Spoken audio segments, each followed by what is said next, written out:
여기 11장 1절부터 23절까지 읽겠습니다.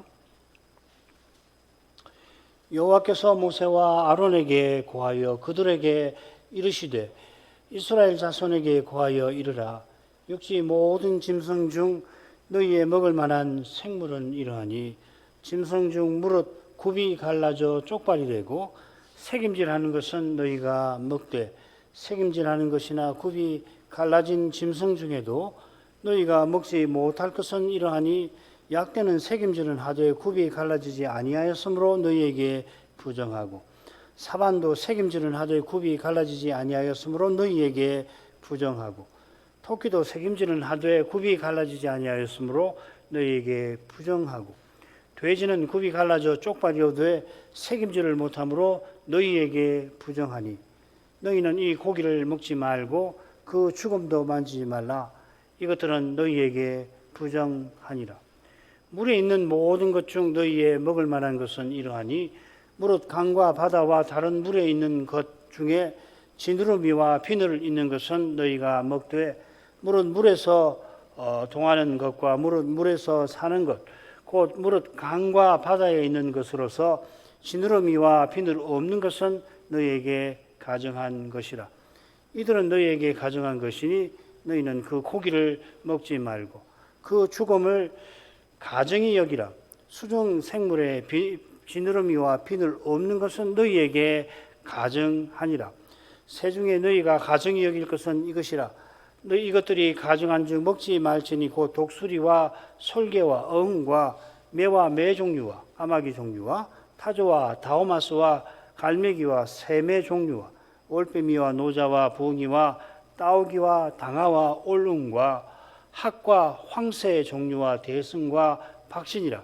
날개가 있고 네 발로 기어다니는 곤충은 너희에게 가정하되 오직 날개가 있고 네 발로 기어다니는 모든 곤충 중에 그 발에 뛰는 다리가 있어서 땅에서 뛰는 것은 너희가 먹을지니 곧 그 중에 메뚜기 종류와 배짱이 종류와 귀뚜라미 종류와 팥종이 종류는 너희가 먹으려니와 오직 날개가 있고 기어다니는 곤충은 다 너희에게 가정하니라.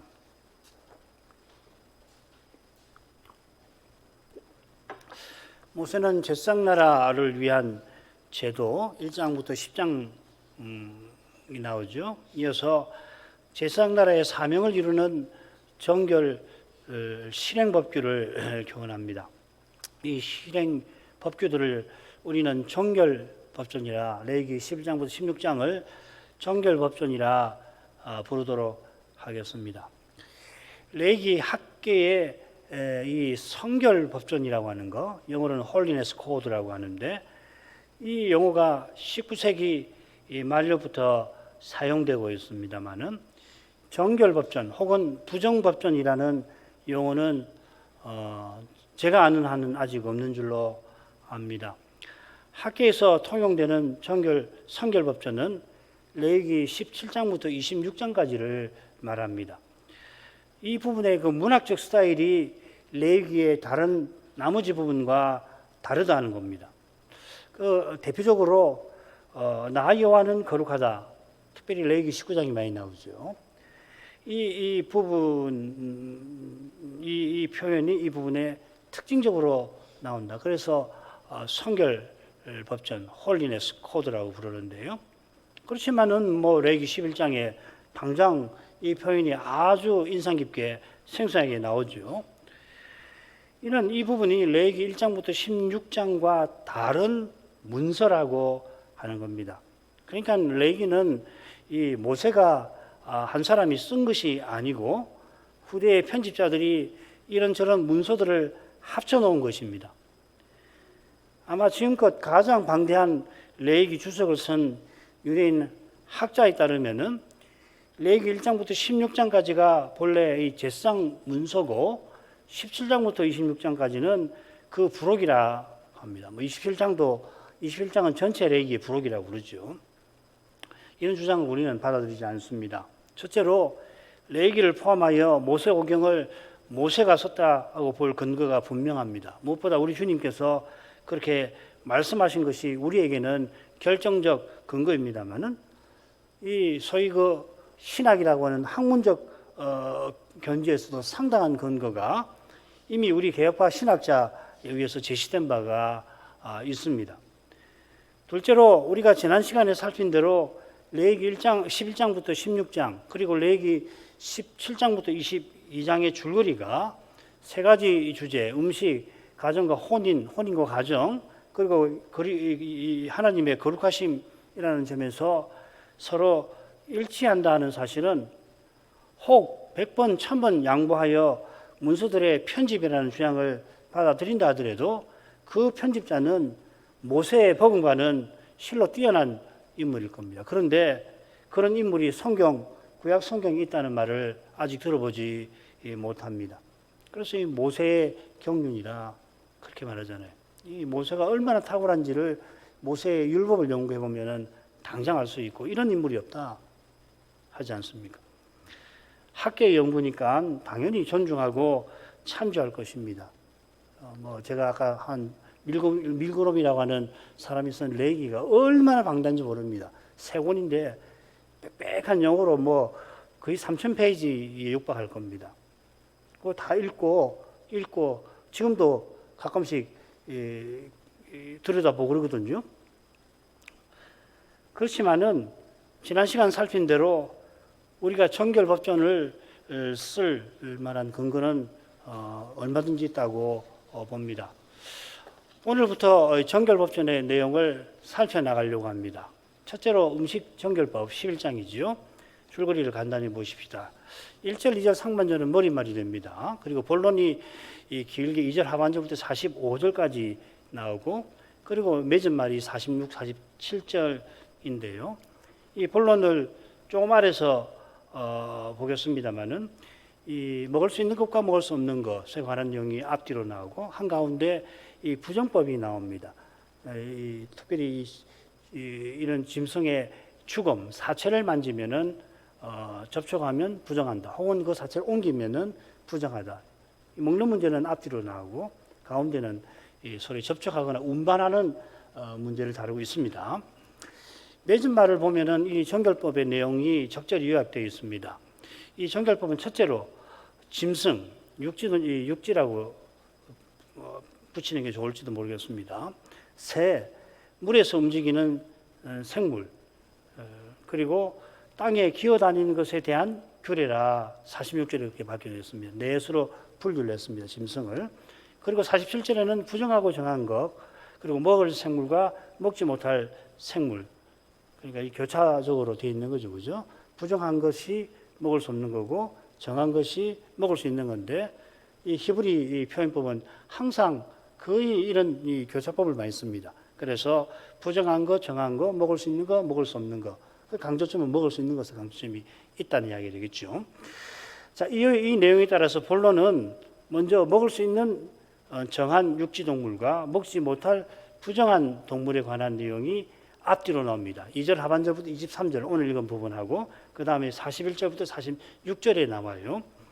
한꺼번에 이렇게 나눌 것이 아니라 한꺼번에 정한 육지동물과 부정한 육지동물을 다 함께 언급을 하지 않고 나눠서 41절부터 46절은 이 땅에 기어다니는 것에 대한 내용이거든요. 나눠서 설명을 합니다. 왜 그런가? 그런데 맺은 말에 나오는 네 집단의 동물 중에 마지막 집단, 그 땅에 기어다니는 동물에 관한 것만 따로 이제 나오고 있죠. 그죠? 이것은 부정한 정도가 아니라 모두 가정하니 먹지 말아라 합니다. 바로 여기에 따로 언급한 이유가 암시되어 있습니다. 앞에 나오는 세 집단의 동물들은 정한 것도 있습니다만은 땅에 기어다니는 것은 다 부정하고 더욱이 가정하다였습니다. 본론 처음과 끝에 정한 동물과 부정한 동물에 관한 내용이 나오고요. 가운데는 말씀드린 부정의 상태에 관한 법이 24절부터 40절에 나옵니다. 부정한 동물의 죽음을 접촉하는 자가 부정하게 되는 그 사례들이 길게 나옵니다. 그래서 저는 부정법이라고 이름을 붙여봤습니다. 이 부정법 속에 흥미롭게도 기어다니는 동물이 무엇인가가 구체적으로 언급이 되어 있습니다. 이것도 참 희한하죠, 그죠? 41절부터 45절에서 언급하지 않고 여기다가 기어다니는 것은 뭐다 하고 예를 들어 놨습니다. 다른 집단의 동물들은 레위기 11장 2절 하반절부터 23절에 정한 것, 부정한 것이 식별 기준과 더불어 나열됩니다. 새는 기준이 없죠. 기어다니는 짐승은 다 부정하다고 했으니까 굳이 언급할 필요가 없을 텐데 어디서 나오냐면 부정법에다가 나열을 해놨다는 겁니다. 아울러 부정법은 동물의 죽음을 접촉하여 부정하게 되는 경우들을 다루는데 여기 보면 여기서는 기어다니는 것에 접촉하는 문제가 한가운데 그리고 가장 길게 나와 있습니다. 도표는 그 내용 설명한 겁니다. 요컨대 이 줄거리는 뱀이 우리 시조를 유혹한 일을 떠오르게 합니다. 아직도 정한 동물과 부정한 동물의 기준이 무엇인지 모두가 납득할 만한 주장이 나오고 있지 않습니다. 제시되어 있지 않습니다. 오늘 우리가 살필 기준도 모든 사람을 납득시키지 못할 겁니다. 일부라도 납득시킬 수 있을지도 모르겠습니다. 이런 정결법 아래에서 오랜 동안 살아온, 지금도 살고 있는 유대교의 학자들도 납득할 만한 기준을 제시하지 못합니다. 저는 이분들이 제시하는 걸 더 납득하지 못하겠어요.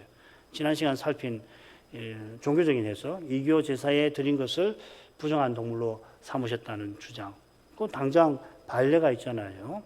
이 힌두교 같은 경우 거대 근동에 소를 신에게 제사 드린 경우는 얼마든지 있거든요. 그럼 소는 부정한 동물이 될 텐데 아니잖아요. 또 맹금류는 사납고 공격적인 악덕을 상징한다는 도덕적 해석 정도이거든요.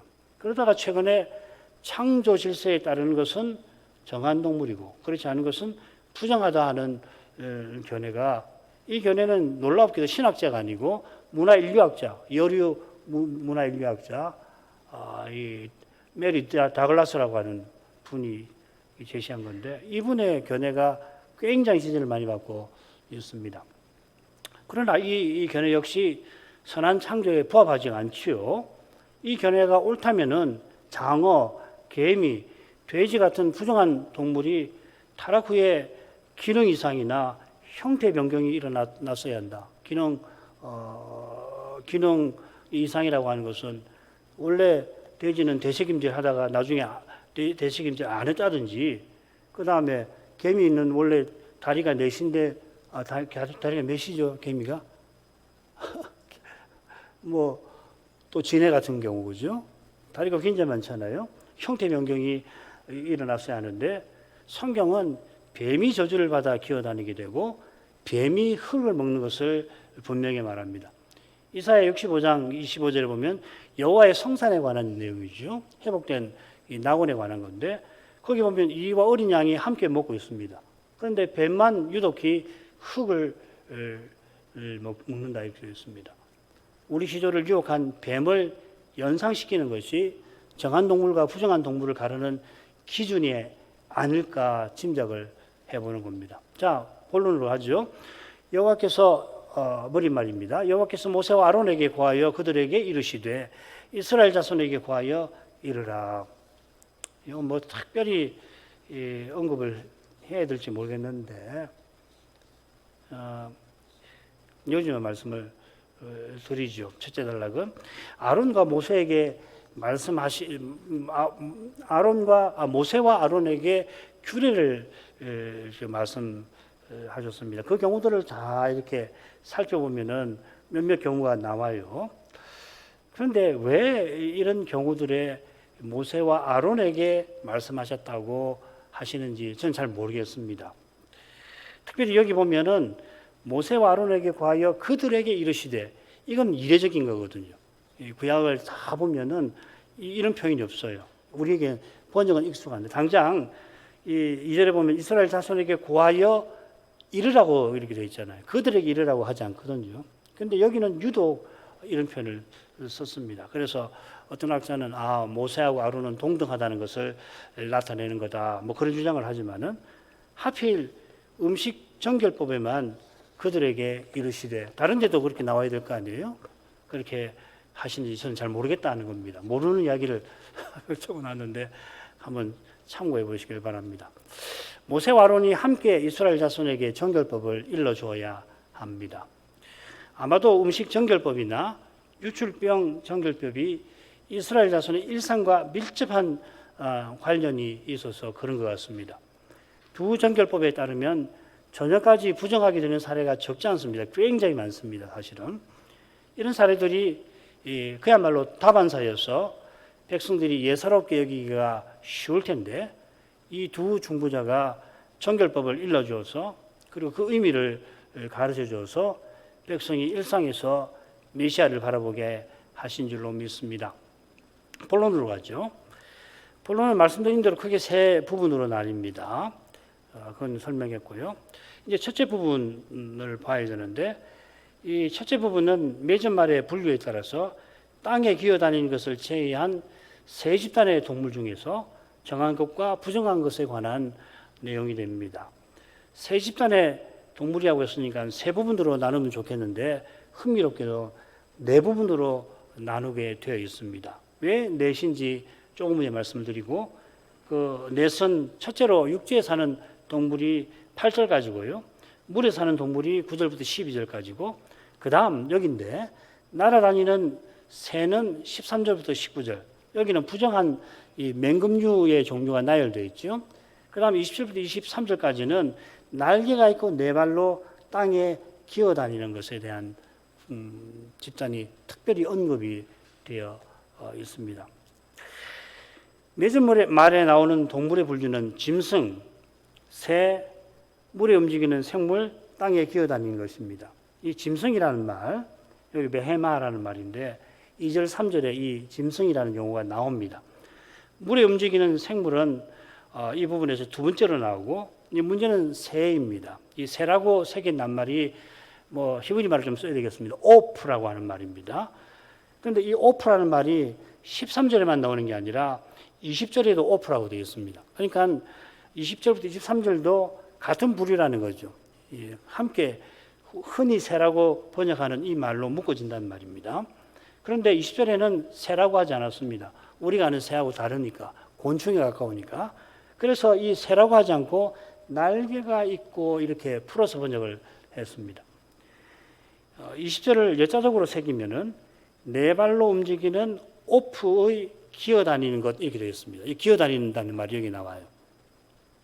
이게 이제 그 41절부터 45절에 기어다니는 것하고 같은 말입니다. 날개가 있으니까 이 동물은 6째 날이 아니라 5째 날에 창조되었겠죠. 참고로 이 창세기 1장에 나오는 동물의 분류를 한번 보십시다. 5째 날에 먼저 물짐승 그리고 날짐승이 창조가 되었죠. 그날 이렇게 되었습니다. 6째 날은 육지동물을 지으셨는데 이걸 셋으로 창세기 1장에는 구분합니다. 육축이라고 하는 것, 그 다음에 가축이죠. 그죠? 기는 것, 땅의 짐승. 육축이라고 하는 건 집에서 기르는 짐승입니다. 우리말 육축에는 여기 이제 새도 닭도 들어가는데 이 닭은 빼야 됩니다. 이 날짐승이죠. 그런데 이제 편의상 육축이라 혹은 가축이라고 쓰죠. 그 다음에 땅의 짐승은 뭐냐면 이 사람 사는 영역 바깥에 사는 들에서 사는 짐승을 가리킵니다. 그리고 세 번째로는 기는 것이 나와요. 레미쉬라고 하는데 이건 뭐냐면 이 개미나 뱀이나 이런 것처럼 영 경계를 침범하는 겁니다. 이게 땅에서 기는 것이라고 나중에는 노아 시대에 가면은 이걸 땅에 기는 것이라고 번역을 다른 말을 씁니다. 쉐르츠라는 말, 레이기에 나오는 이 표현을 씁니다. 요건 한번 읽어보십시오. 창세기 1장 24절 25절을 꼼꼼히 보면은 육지 짐승 중에 흥미롭게도 땅에 기어다니는 것에 초점이 가 있습니다. 그렇게 써놨어요. 그리고 창조 명령이 1장 26절부터 28절에도 그러는데 거기도 초점이 어디가 있냐면 이 기어다니는 짐승이 가 있습니다. 땅을 정복하라 하시는데 땅에 사는 짐승 중에 기어다니는 것만 마지막에 땅에 기어다니는 것을 정복하라 이렇게 되어 있습니다. 왜 그렇게 했냐 하면은 3장 가면 당장 나오죠. 그죠? 3장에 뱀이 나오잖아요. 기어다니는 것이 유혹하는 문제가 나오잖아요. 자, 이건 창세기 때 전에 한번 공부를 했는데 또 다음에 기회가 있으면 생각하도록 하고요. 레위기의 음식법도 기본적으로 창조의 세 영역, 공중, 물, 땅에 따라서 짐승들을 분류합니다만은 흥미롭게 날 짐승을 둘로 구분합니다. 둘을 똑같이 오프라고 부르는데 앞에 것은 우리가 흔히 아는 새고 뒤에 있는 것은 우리가 곤충이라고 부르는 겁니다. 그런데 날개 있고 네 다리가 있는 곤충을 여기서 기어다니는 것이라 부릅니다. 그리고 이 기어다니는 것이라고 번역한 이 쉐레츠라는 말이 땅에 기어다니는 동물에 쓰인다는 겁니다. 자, 이렇게 되면은 부정법은 마치 기어다니는 짐승에 관련된 것처럼 읽히는 거죠. 근데 그 내용은 기어다니는 짐승 외에 정한 동물의 사체에 관한 것도 나옵니다. 왜 이런 식으로 썼을까? 뱀과 관련되어 있다는 겁니다. 지금 이 음식법의 줄거리를 보면 이 뱀의 초점이 가도록 연상되도록 써놨다는 겁니다. 자, 이게 지금까지 말씀드린 내용의 핵심이고요. 그럼 본론으로 들어가죠. 이건 읽어봐야 되겠습니다. 역시 모든 짐승 중 너희에 먹을 만한 생물은 이러하니 짐승 중 무릇 굽이 갈라져 쪽발이 되고 새김질하는 것은 너희가 먹되 새김질하는 것이나 굽이 갈라진 짐승 중에도 너희가 먹지 못할 것은 이러하니 약대는 새김질을 하되 굽이 갈라지지 아니하였으므로 너희에게 부정하고 사반도 새김질을 하되 굽이 갈라지지 아니하였으므로 너희에게 부정하고 토끼도 새김질을 하되 굽이 갈라지지 아니하였으므로 너희에게 부정하고 돼지는 굽이 갈라져 쪽발이로 돼 새김질을 못함으로 너희에게 부정하니 너희는 이 고기를 먹지 말고 그 죽음도 만지지 말라. 이것들은 너희에게 부정하니라. 자, 먼저 이 육지 동물 베헤마 중에서 먹을 수 있는 거 먹을 수 없는 거 기준이 나옵니다. 기준은 굽이 갈라져서 쪼개진 발이 되고 동시에 새김질을 하는 것은 먹을 수가 있지만 두 조건이 다 충족되지 않는 것, 하나만 있는 것은 먹지 못할 것입니다. 이어 먹지 못할 육지 동물들이 두 조건과 관련해서 열거가 되죠. 이래서 부정하고 이래서 부정하다. 먹지 못할 동물이 열거되는 그 끝에 중요한 표현이 나옵니다. 그게 똑같은데 너희에게 부정하다는 말입니다. 8절은 부정한 육지 동물에 관한 맺은 말인데 이 동물의 고기, 지난 시간 말씀드렸죠. 살을 먹지 말 뿐만 아니라 그 죽음도 만지지 말라 명령합니다. 이게 부정법의 핵심 내용이 될 겁니다. 자, 우선 육지 동물이라 새긴 낱말이 창세기 1장에서는 가축, 육축이라고 되어 있는데 여기서는 범위가 넓어져 가지고 땅의 짐승도 포함하는 말입니다. 용어가 좀 담고 있는 내용이 늘어났다는 얘기죠. 땅에 기어다니는 짐승은 이 육지 동물이라고 새긴 낱말에서 빠지는 거죠. 그죠? 원래는 셋이었는데 둘이 이 용어에 포함되고 땅에 기어다니는 것은 별도로 언급이 되어 있다는 겁니다. 먼저 육지 동물 중에 정한 것과 부정한 것을 구분하는 기준을 좀 생각해 봅시다. 말씀드린 대로 첫째는 굽이 갈라 쪽발이고 두 번째는 새김질하는 거죠. 첫째 조건, 곧 굽이 갈라진 쪽발은 이 저주의 상징인 흙과 분리시키는 역할을 하는 것 같습니다. 이것은 물짐승의 비늘과 비슷한 역할입니다. 비늘은 물과의 접촉을 막아주죠. 물이 노아시대 때 온 인류를 멸했습니다. 왜 노아시대가 중요하냐면 이때부터 이미 정한 동물, 부정한 동물이 나오죠. 그죠? 홍수가 거치고 물이 이 강한 여부를 노아가 알려고 까마귀와 비둘기를 보냈는데 비둘기는 접촉할 곳이 없으니 다 물이니까 물과 접촉하기 싫어서 돌아왔고 까마귀는 물밖에 없는데도 돌아오지 않죠. 그러니까 물과 접촉을 했단 이야기죠. 그러니까 까마귀는 부정한 거고 비둘기는 정한 것이라는 겁니다. 이후로 이 물은 하나님을 대적하여 심판받는 열방을 상징하기도 합니다. 하나님의 심판을 가리키기도 하고 심판받는 열방을 가리키기도 합니다. 비슷하게 흙은 우리 시조를 시험한 뱀에게 내린 저주, 뱀의 꿰매 선악과를 먹은 아담에게 내린 저주와 붙어 있죠. 뱀은 배로 다니고 흙을 먹고 우리 인간은 죽어 흙으로 돌아가는 거죠. 여호와께서 호렙산에서 모세를 만나실 때 이리로 가까이 하지 말라. 너의 선 것은 거룩한 땅이니 내 발에서 신을 벗으라 하셨습니다.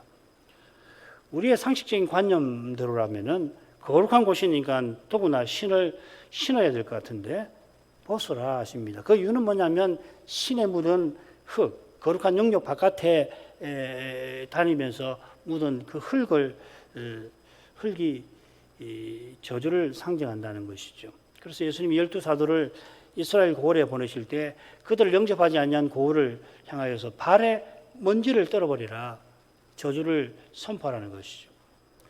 이는 상징적인 내용들에서 굽이 갈라진 쪽발이 정한 동물의 이유를 엿볼 수가 있을 것 같습니다. 그런데 둘째 기준은 조금 설명하기 어려워요. 그때도 십몇 년 전에도 어려웠고 지금도 여전히 어려운데 이 책임질이 시편 1편 2절에 나오는 주야로 말씀을 묵상하는 모습을 상징한다는 견해가 있기는 합니다. 경건한 교훈을 겨냅니다. 이 묵상이라고 번역된 낱말이 읊조린다는 뜻이라고 들으셨죠.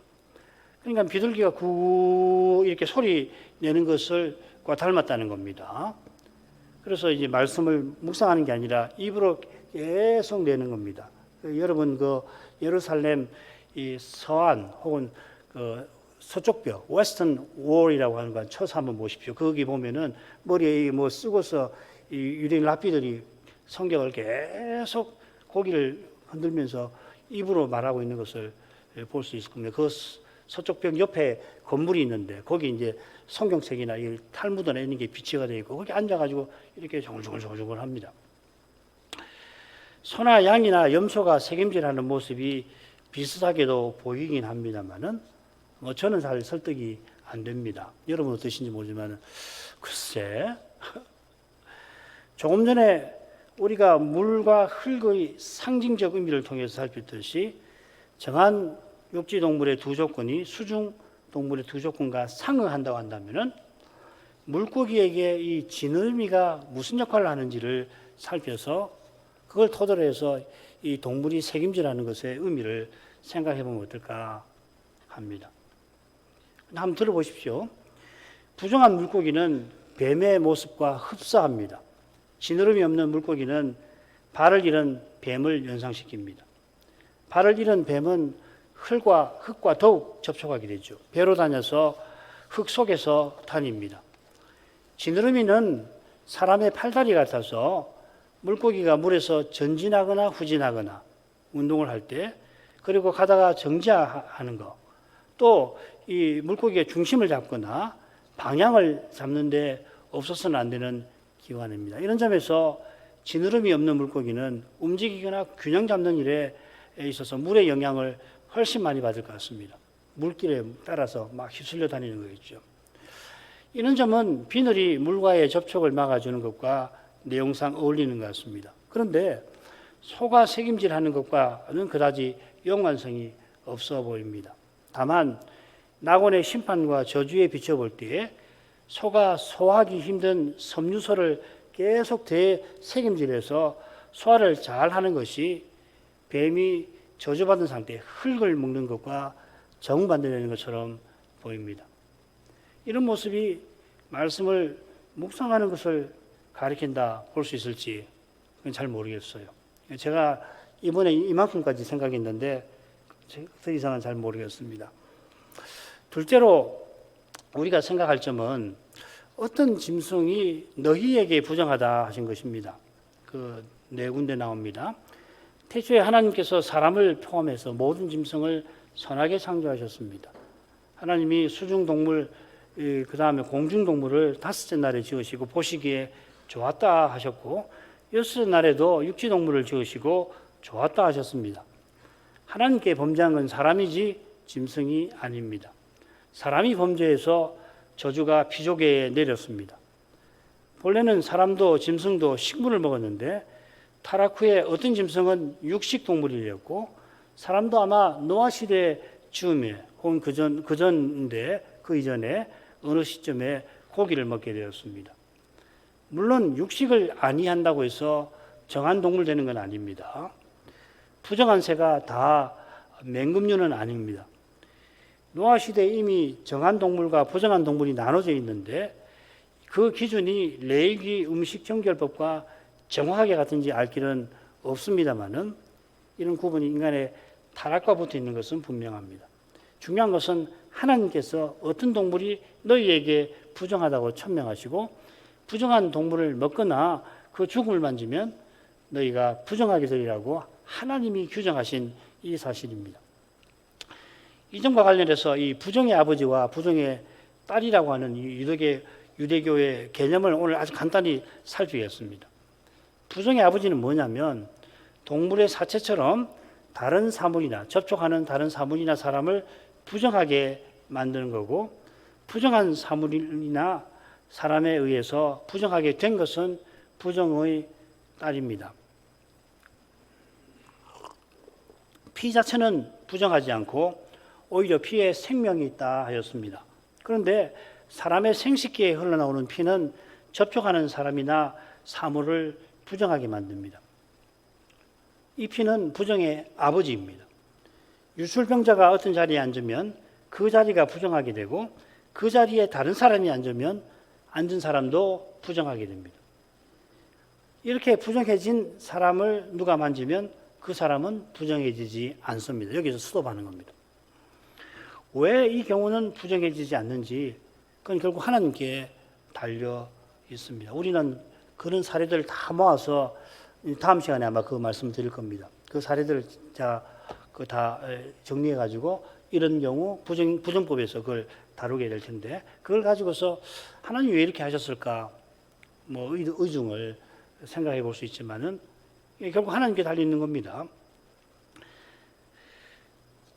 그렇게 정하신 뜻은 지난 시간에도 살폈죠. 그 뜻은 부정의 상태와 부정의 전념을 통하여서 오실 메시아와 하나님 나라를 바라보게 하신 데 있습니다. 셋째로 우리가 생각할지만 8절에 이 고기를 먹지 말고 그 죽음을 말리지 말라는 명령입니다.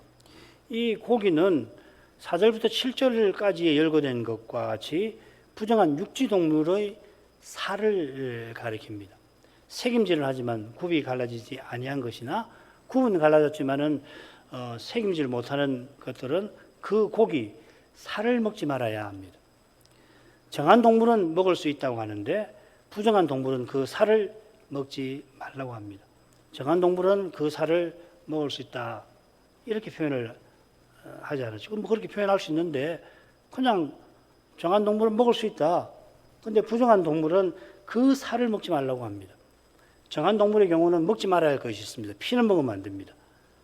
피는 먹지 말아야 되지만 그러니까 살도 먹고 껍질도 먹어도 되는 겁니다. 구워 먹을 경우에는 껍질도 먹지 않아요. 그죠? 그런데 부정한 동물을 먹지 말라고 해도 될 것 같은데 굳이 살을 먹지 말라고 하는 겁니다. 그 말은 껍질을 먹어도 된다는 말 아니죠. 그죠? 껍질도 먹어서 안 되는 거죠. 당연히. 그런데 왜 살이라는 말을 썼느냐?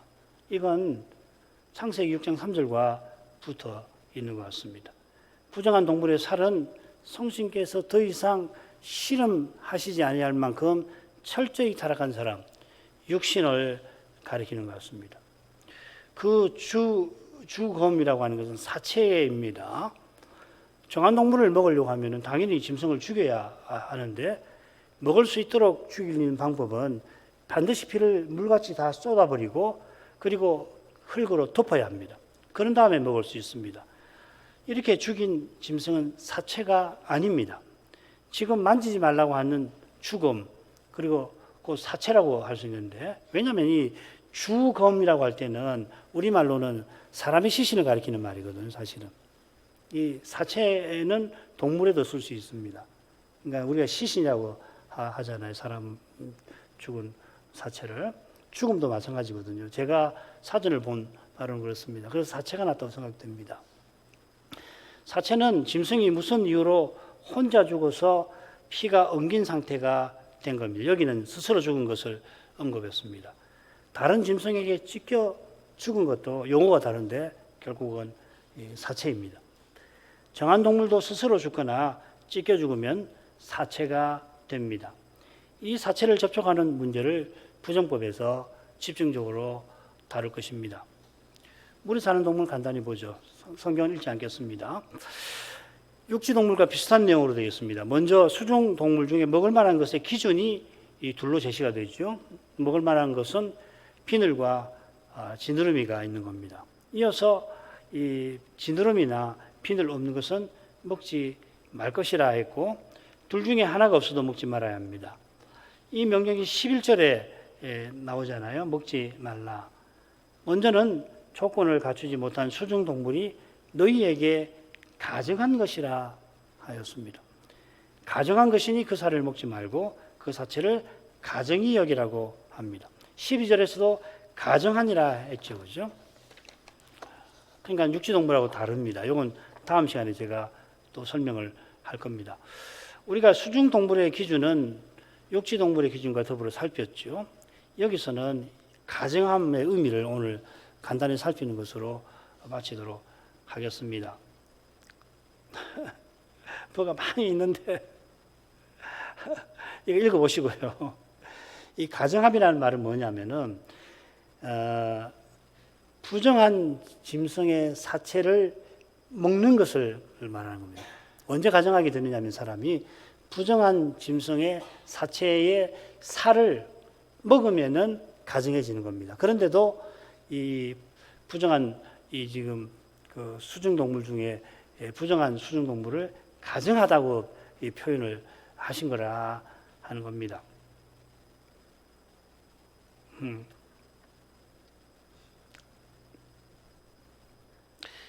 끝에 그 문단 끝에 세 번째부터 읽을게요. 부정한 짐승의 사체를 접촉하면 가벼운 부정의 상태에 떨어져서 저녁 번제 후에 회복됩니다.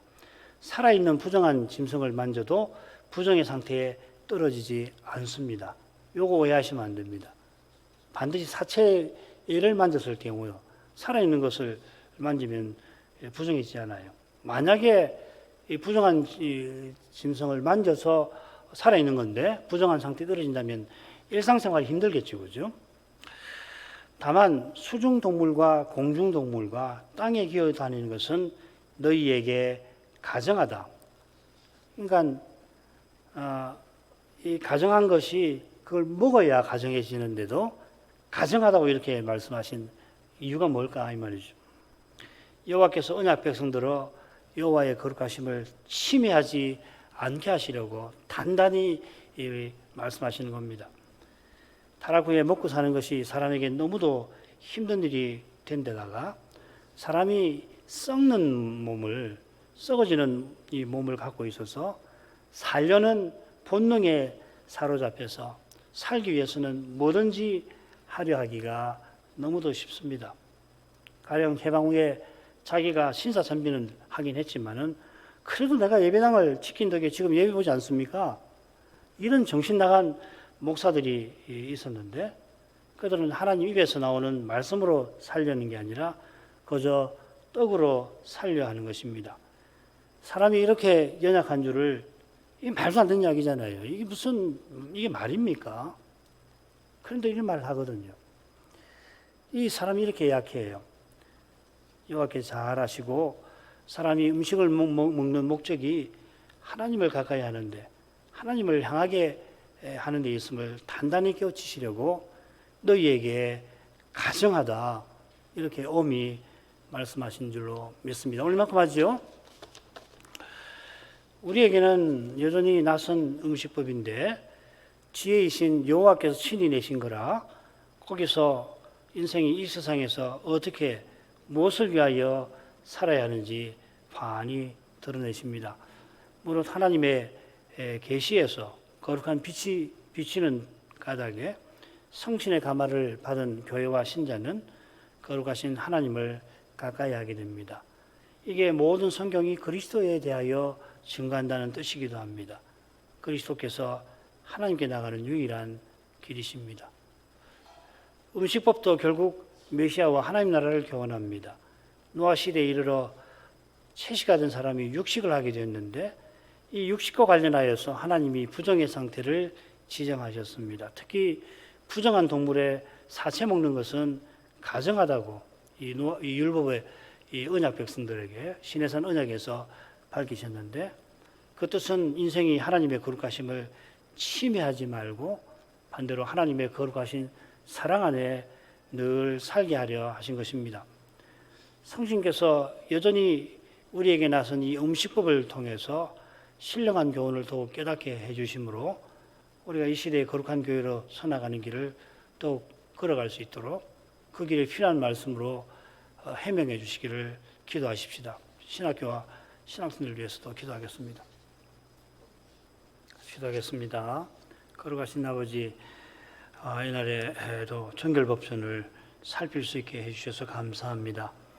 그리스도께서 12년 동안 유출병에 걸려서 모든 재산을 허비하고도 병이 더욱 악화되었던 여인을 고쳐주신 일이나 문둥병자에게 손을 대시며 깨끗함을 얻게 하신 일이나 또 죄인과 세리와 더불어 잔치상에 함께 앉아 그들과 식사하신 일을 통하여서 성결법전에 담긴 교훈을 살펴갈 수 있게 하신 것을 감사드립니다.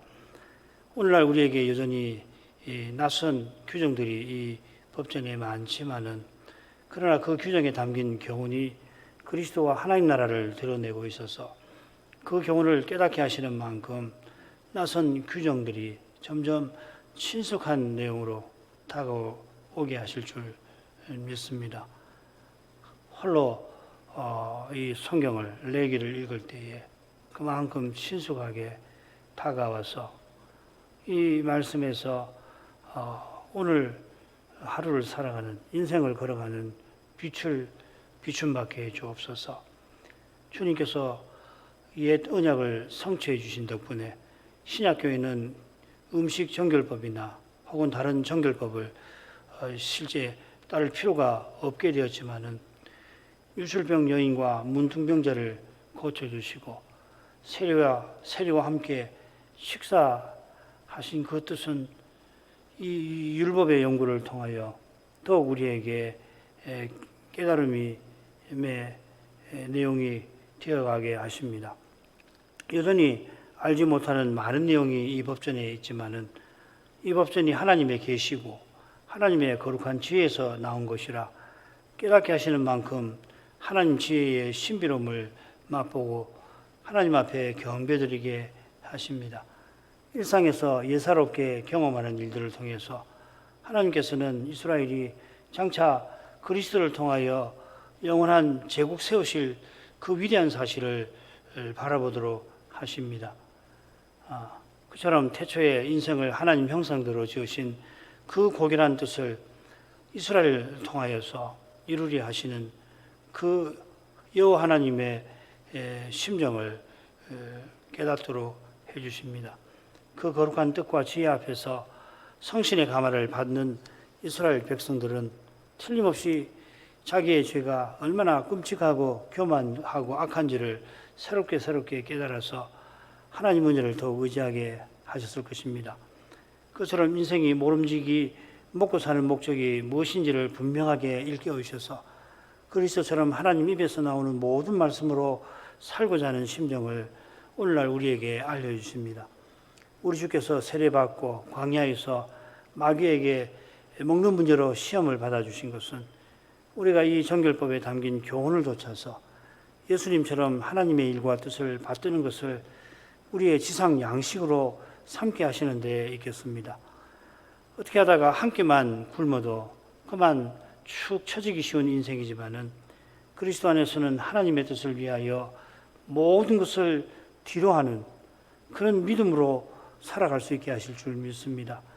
성신께서 더욱 감화해 주셔서 이 법전에 담긴 심오한 교훈들을 더욱 깨닫게 하심으로 저희가 하나님의 거룩하신 하심을 더욱 민감하게 되어서 거룩하신 하나님 앞에 늘 삼가게 하시고 나아가 그 거룩한 사랑 안에 거하기를 힘쓰게 하옵소서. 인생이 얼마나 미련하고 또 완고한지 하나님의 거룩하심을 침해하기가 얼마나 쉬운 것을 이런 말씀에서 늘 깨우침 받아서 이런 이 가공할 만한 이 자기라고 하는 것을 부인하고 겸손히 성신을 의지하게 하옵소서. 하나님을 위하노라 말하지만은 실제로는 사람의 힘과 뼈로서 하나님의 뜻이 아니라 결국은 자기 욕심을 이루려 하기가 얼마나 쉬운지 모릅니다. 자비하신 아버지, 이날에도 인생이 겸손히 주의 말씀을 듣게 해 주옵소서. 그 빛에 우리 속에 감춘 것이 다 드러나므로 그리스도의 공의를 간절히 의지하고서 이 그리스도를 전부로 삼고 그리스도처럼 하나님을 향하여 살아가게 하시옵소서. 예수님 이름으로 기도합니다. 아멘.